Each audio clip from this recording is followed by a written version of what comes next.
Magandang hapon mga kaluto, ngayon July 16, 2024 at ito po ang mga resulta na lumabas ng ating 5 PM draws ng 2D Lotto at 3D Lotto. 2D Lotto 5 PM draw result ngayong hapon ng July 16, 2024 at ito po ang mga sumusunod na lumabas.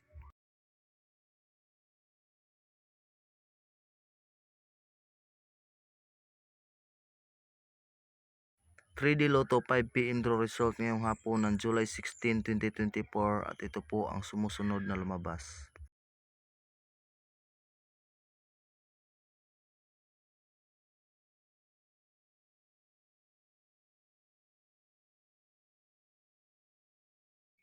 Congratulations sa lahat ng ating mga lucky winners and thank you for watching. I love you all.